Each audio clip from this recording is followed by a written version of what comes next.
आदाब बच्चों। आज हम पढ़ेंगे नज़ीर अहमद मलिक के बारे में और इनका लिखा हुआ जो सबक हमारे निसाबी किताब में है उसको भी हम आज शुरू करेंगे। यानी उर्दू कहाँ पैदा हुई, लेकिन उससे पहले हम देखते हैं नज़ीर अहमद मलिक के बारे में। नज़ीर अहमद मलिक की तारीख़ पैदाइश 31 दिसंबर 1952 है। उन्होंने कश्मीर यूनिवर्सिटी से एमए उर्दू और पीएचडी करने के अलावा अलीगढ़ मुस्लिम यूनिवर्सिटी से लिसानियात में भी एमए की डिग्री हासिल की है। मैसूर से इल्म सूतियात में 2 एडवांस्ड कोर्सेज भी पास किए हैं। वो इस वक्त कश्मीर यूनिवर्सिटी के शोबा उर्दू में प्रोफेसर की हैसियत से काम कर रहे हैं। तदरीस, तहकीक और तनकीद की दिलचस्पी के ख़ास मैदान में चनाचे उनके कई इल्मी, तनकीदी और तहकीकी मज़ामीन शाया हो चुके हैं। उनकी किताब उर्दू रस्मुल ख़त इर्तिका और जायज़ा पर Jammu Kashmir academy of art, culture and languages ने उन्हें स्टेट अवार्ड से नवाजा है। उन्होंने उर्दू और कश्मीरी ज़बानों पर ख़ासा तहकीकी काम किया है।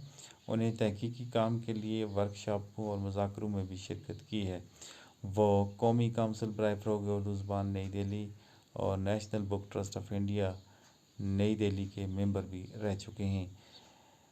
1 दर्जन से ज़ायद तलबा ने उनकी निगरानी में एमफिल की और पीएचडी की डिग्रियां हासिल की हैं। तदरीस और तहकीक के साथ साथ वो कई अदबी और इल्मी और तालीमी अंजुमनों के साथ वाबस्ता हैं। तो ये थे नज़ीर अहमद मलिक के बारे में, उनके ज़िंदगी के बारे में कुछ मालूमात। और अब हम देखते हैं कि उर्दू कहाँ पैदा हुई। बरसगीर हिंद पाक ज़बानों का एक अजायब खाना है। यहाँ लातदाद छोटी बड़ी ज़बानें बोली जाती हैं। इन तमाम ज़बानों के खित्ते और इलाके मुतय्यन हैं। यही वजह है कि इनमें बेशतर ज़बानों के नाम अपने खित्तों और इलाकों की निस्बत से करार पाए हैं। मसलन बंगाल की ज़बान बंगाली है, सिंध की ज़बान सिंधी है, गुजरात की ज़बान गुजराती, पंजाब की पंजाबी, कश्मीर की कश्मीरी और लद्दाख की लद्दाखी वगैरह। इनके बरक्स उर्दू बरसगीर की वाहिद ज़बान है जिसका कोई इलाका या मुकाम मुतय्यन नहीं है। ये बरसगीर के तमाम खित्तों में और इलाकों में बोली जाती है। यानी बरसगीर के तमाम खित्तों और इलाकों में इसके बोलने वाले कम या ज़्यादा नज़र आते हैं। इसका नाम भी किसी खित्ते या इलाके से मंसूब नहीं है, लेकिन अपनी जगह पर यह भी एक हकीकत है कि बरसगीर के तमाम इलाकों में इसकी कोई न कोई इलाकाई सूरत मौजूद है। मसलन दक्कनी उर्दू, गुजराती उर्दू, पंजाबी उर्दू, सिंधी उर्दू, कश्मीरी उर्दू वगैरह। इलाकाई सूरत से मुराद ज़बान की वो सूरत है जिसमें मकामी ज़रूरियात और लहज़ा लहजा के एतबार से कुछ मखसूस लसानी खसूसियात शामिल हो गई हों। आम तौर पर जब हम उर्दू ज़बान की बात करते हैं तो हमारे जहन में उर्दू का एक मेयारी रूप होता है जो किसी इलाके और खित्ते की निशानदेही नहीं करता। लेकिन जब हम किसी इलाके या खित्ते की उर्दू की बात करते हैं तो फ़ौरन इलाके और खित्ते से वाबस्ता लसानी खसूसियात हमारे जहन में आ जाती हैं। उर्दू बरसगीर की वाहिद ज़बान है जिसने अपने इर्तिका के दौरान मुख्तलिफ नाम अख्तियार किए। मसलन मुसलमानों के दौर हुकूमत में हिंदुस्तान की सरकारी ज़बान फ़ारसी थी, इसलिए फ़ारसी के मुकाबले में इसका नाम हिंदी या ज़बान हिंदुस्तान रखा गया।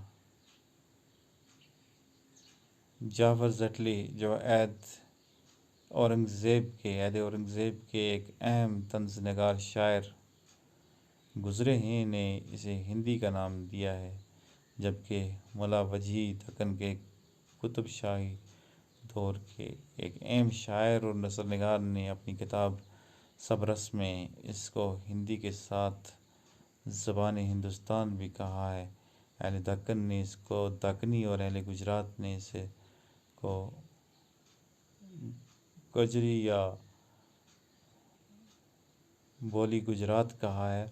अमीर खुसरू उर्दू के पहले शायर ने इसको देलवी कहा है, जबकि मीर तकी मीर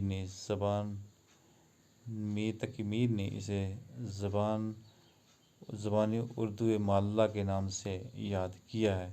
دہلی میں چونکہ یہ زبان زیادہ مضبوط اور پختہ ہو گئی ہے، اس لیے یہاں اس کو ریختہ کہا گیا ہے، اور اردو اس زبان کا جدید ترین نام ہے جو اب دنیا کے لسانی نقشے پر اسی نام سے جانی جاتی ہے۔ تو بچوں، آج کا سبق یہیں تک۔